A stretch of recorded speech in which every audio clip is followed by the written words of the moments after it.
குரு சொன்ன ஆலோசனையை கேட்டுமா அந்த வியாபாரிக்கு கடையை மூட வேண்டிய நிலைமை வந்துருச்சு.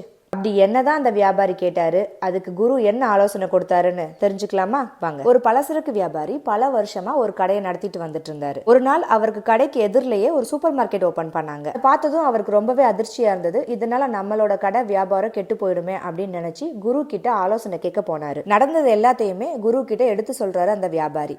அதுக்கு குரு சொல்றாரு, நீ அந்த சூப்பர் மார்க்கெட் ஓனரை பார்த்து பயந்துட்டன்னா அவர் உனக்கு எதிரி ஆயிடுவாரு. அதுவே உன்னோட கடை அழியறதுக்கு காரணமாயிடும். இதை கேட்டதுமே வியாபாரிக்கு ரொம்ப அதிர்ச்சியா இருந்தது. அப்ப நான் என்னதான் பண்ணணும் அப்படின்னு கேக்குறாரு. அதுக்கு குரு சொன்ன பதில், நீ செய்ய வேண்டியது இதுதான்.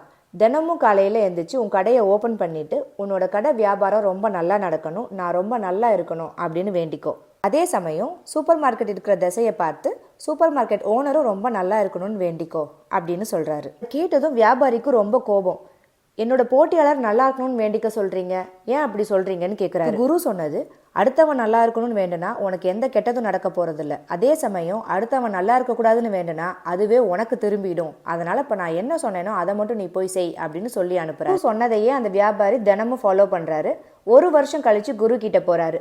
நான் பயந்த மாதிரியே என்னோட கடை மூடுற நிலைமைக்கு வந்துருச்சு குரு அப்படின்னு சொல்றாரு. உங்களுக்கான கேள்வி என்னன்னா, குரு சொன்ன ஆலோசனையை கேட்டும் அந்த வியாபாரிக்கு கடையை மூட வேண்டிய நிலைமை ஏன் வந்துச்சு?